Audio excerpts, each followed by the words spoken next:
అందరికీ నమస్కారం అండి. ఈ వీడియోలో జరుగుతున్న అన్యాయం చూడండి.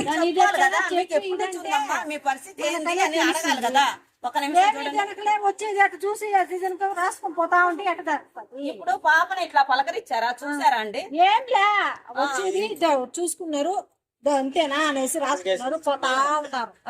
అంతేలాగుంటే ఇప్పుడు మనల్ని పట్టుకుంటే మేమేమైనా జబ్బు మనుషులమా? కాదు కదా, దివ్యాంగులమండి. శారీరకంగా ఎట్లా ఉంది, మానసికంగా ఎట్లా ఉంది చూస్తేనే అర్థమవుతుంది కదా. మా బాధ, మా ఎట్లా చెప్తే అర్థమవుతుంది? ప్రభుత్వానికి ఏ రకంగా చెప్పాలి మేము? తను చూస్తే అర్థమవుతుంది. మమ్మల్ని చూడట్లేదు, మేమేమైనా అంటున్నాని వాళ్ళమండి. మేము ఒకటే ప్రశ్నిస్తున్నాము, మమ్మల్ని పట్టుకోవడానికి మీకు ఇబ్బందిగా ఉంటే మేము ఎంత సఫర్ అవుతున్నాము, వాళ్ళ తల్లిదండ్రులు ఎంత సఫర్ అవుతున్నారు చెప్పండి.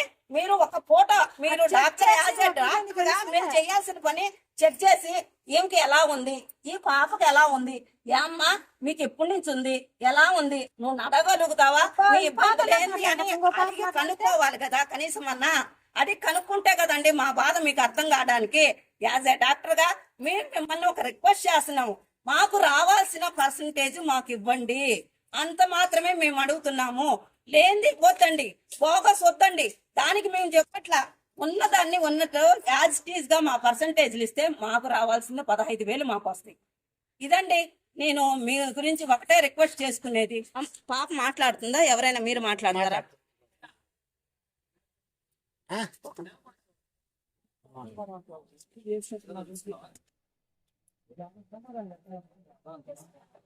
ఓకేనా?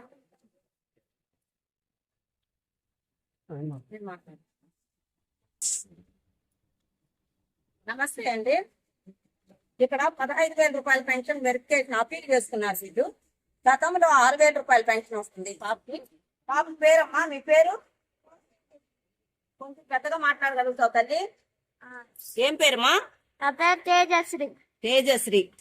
అమ్మ మీకు ఇది పుట్టుతోనే ఉంది కదా నాయనా? అవును.